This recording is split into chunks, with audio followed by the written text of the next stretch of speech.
would you use? Spoilers. Spoilers. Spoilers. Spoilers. Spoilers. Spoilers. I like that word. I thought you might. Hello everyone, welcome to another fan theories and another non-canon fan theory, so let's jump straight into it. Dimensions in Time is not canon. There, I said it. But before some of you get all up in my face, let me just say that I do somewhat subscribe to a fan theory that has been going around since its broadcasts as to how it could be canon. But I've decided to make this a non-canon fan theory, as personally I don't believe Dimensions in Time is canon, and also, depending on what you decide or believe is or isn't canon in the expanded media, this theory does have some plot holes. So until I can come up with a good way to explain all of it, I'm going to say that this theory is non-canon. During the editing of this video, I realised I actually don't mention what Dimensions in Time is. So for the benefit of those who aren't aware, Dimensions in Time was produced in 1993 as part of Children in Need and featured a crossover between Doctor Who and EastEnders, in part suggesting they both occupy the same universe. It was also done as part of a 30th anniversary celebration of Doctor Who following the cancellation of the BBC's original 30th anniversary story, The Dark Dimension, a video about which I've already done and can be found in the description. The theory itself is fairly simple, that Dimensions in Time takes place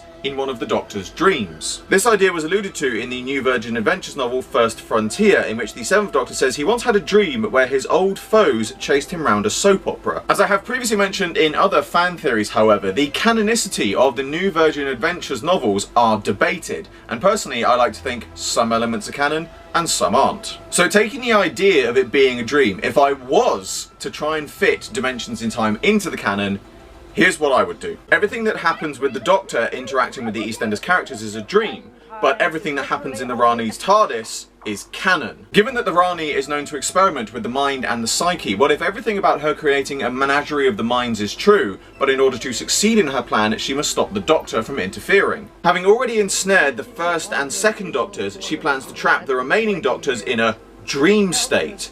However, for reasons unknown, the 4th Doctor becomes aware of her plan, resisting the dream state, and warns his other selves. Meanwhile, the other incarnations of the Doctor become trapped in the dream. However, after making contact, their minds become one to work together. However, this results in their slips in the grooves of time, which instead of having several incarnations working together, results in each incarnation taking over from the individual at different points. It is at this point that I take some inspiration from the new series comics, because in both The Forgotten and Dead Man's Hand, the 10th and 11th Doctors respectively are able to call on their past incarnations whilst in a dream state. In this instance, there's actually only one Doctor in the dream state, the one in control. However, if you have more than one Doctor in the same dream state, it stands to reason that perhaps their minds would overlap and cause the slipping that was seen in Dimensions in Time. In regards to the companions changing, The Forgotten also provides us with an explanation for this. When in the dream state, the TARDIS initially takes the form of Martha Jones. However, as the story progresses to the final chapter, it takes on the forms of other companions to help the Doctor. So going back to my theory, this accounts for the companions in Dimensions in Time and their subsequent changes from one to another, or manifestations of more than one at a time. The reason for the Rani's appearance within the dream is also part of her plan to fight the Doctor as part of a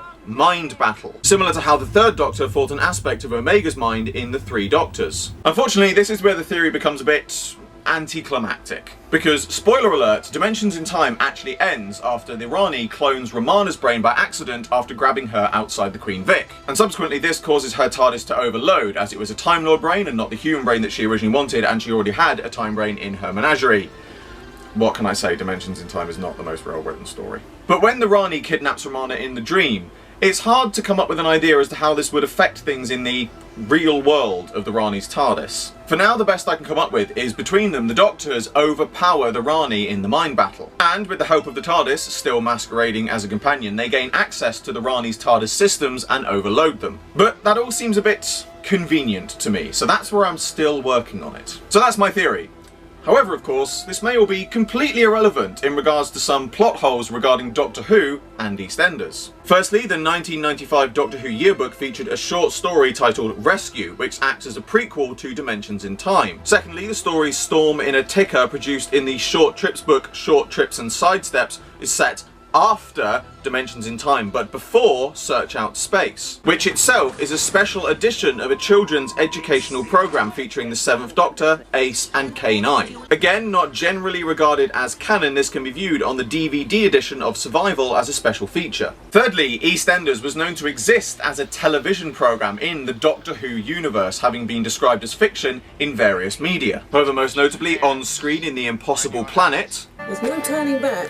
Oh, did you have to? That's almost as bad as nothing can possibly go wrong, or this is going to be the best Christmas Wolford's ever had. Have you finished? And Army of Ghosts. Listen to me, Den Watts. I don't care if you have come back from the grave. Get out of my pub! And by Jackie Tyler in the short trips The Siege of Big Ben. It's funny, even after all this time, I keep finding things that are different. Not just the big things like Zeppelins and what you lot did to the royal family. It's the little things like how you play football backwards and how you don't have EastEnders. Oh, I miss EastEnders. Although other sources like Dimensions in Time and the Brief Encounters short story Mistaken Identity suggest that the two universes coexist. And although Non-Canon, the sketch for the NTA Awards 2011, suggests that Dot Cotton knows the Doctor. Who are you? You ain't the Doctor. You know the Doctor. Well, of course I do. He's only got one set of clothes. He's never out of my laundrette. So, as I said, my personal theory is that Dimensions in Time is not canon. Like many things within the Doctor Who universe, it is difficult to round up every loose end, and sometimes you just have to decide what you personally take as canon or don't take as canon. So for now, this is still very much a non-canon fan theory. However, if I can find a suitable resolution for it and also fill in all of those plot holes, then one day I may perhaps turn this into a full fan theories video. But that brings to a close another fan theories video. As always, I hope you all enjoyed this video. Like, favorite, subscribe, share, it really helps me out a lot, and be sure to check out the description below for a link to my Patreon. I'm doing my very first figure animation and you can get involved. There's exclusive content and rewards for those who do so, and funding my Patreon in any way gets your name at the end of my videos. I salute you all, and I will see you with another video very soon.